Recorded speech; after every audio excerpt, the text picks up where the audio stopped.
Can I ask you, you're a buyer's agent. Do you get people approaching you all the time to try and sell their product brand new? Yeah, I get it all the time. Yeah. I get it all the time too. We do. I'm all about buying value. I buy the worst looking stuff.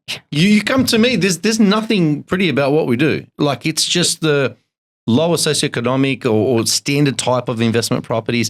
It's not the type of things that, like I look for the stuff that the majority of people won't like or that they won't want to show their friends. That pretty house you can brag to your friends about, hey, I just bought this investment property. No. If I show you a photo of what we buy, it's hideous. Yeah. Right? Generally, that's what I look for. That's how I see value.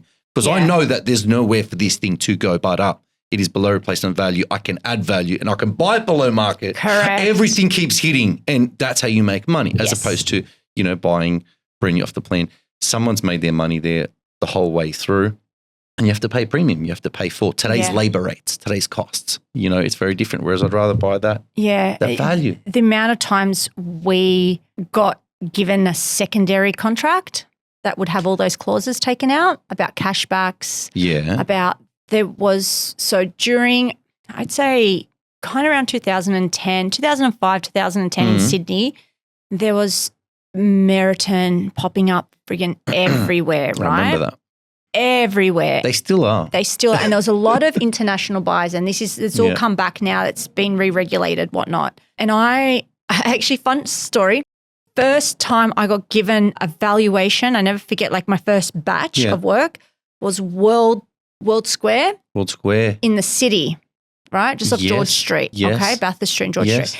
Anyway, I'm doing World Square. This is 2003, I'm assuming. It was 2003 off the plan, settling into 2005. And they've thrown me in there and I've gone, okay, how hard could it be? Yeah. I've got a contract and that's what someone paid for it, willing buyer, willing seller. That's what it's worth. And then I started to look at the sales evidence and I was valuing, like this is how far back it is, like a one better for 550, I was valuing it for like 470, 460. Yeah. And I'm like, why are they paying? Because like my inner wog, the inner tight ass, it's like, why would you pay more for something when it's not worth it? I don't understand. Just because it's new. Like, don't you shop around? Don't you hustle? Like, don't you see what else you can get? Yeah. Like, you don't go, like my dad was like, don't go straight to the David Jones and the Bay of the David Jones.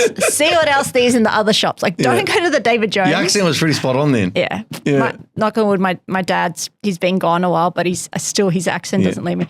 Don't buy it. So, like, why would you go and pay the David Jones price when you could go to Kmart and get the same thing? Very, very, very similar. No one can tell. So I never understood that. And then I was like, wow, they're paying a premium because it's new. They're paying a premium because there's a government incentive. They're paying premium because they think they're getting depreciation extra. They've been sold a dream. They've been sold it.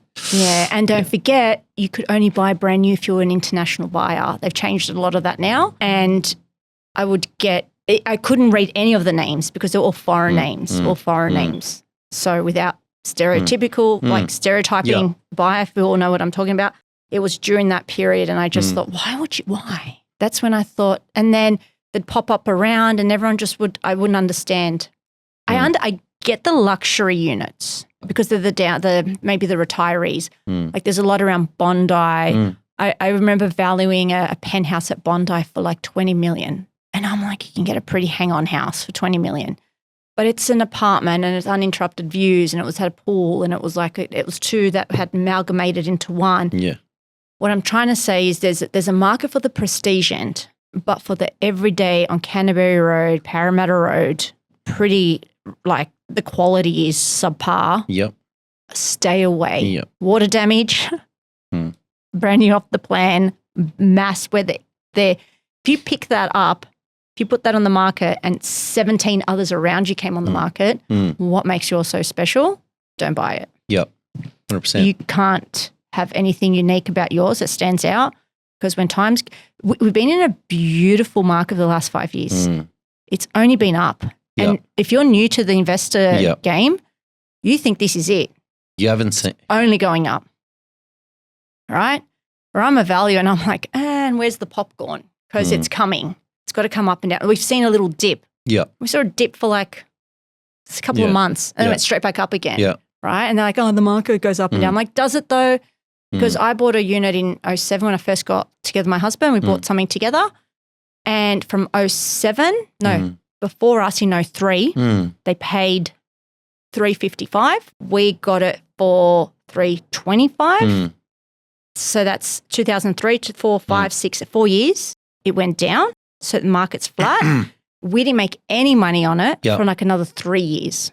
Yep. So for 7, 8 years, the market during 2003 peaked. It went flat. And then up until about 09, 10, it started moving. In Sydney? If you're in a better area. Out here, it didn't move. We didn't get an 09 spike. We got nothing. So you're 100% right.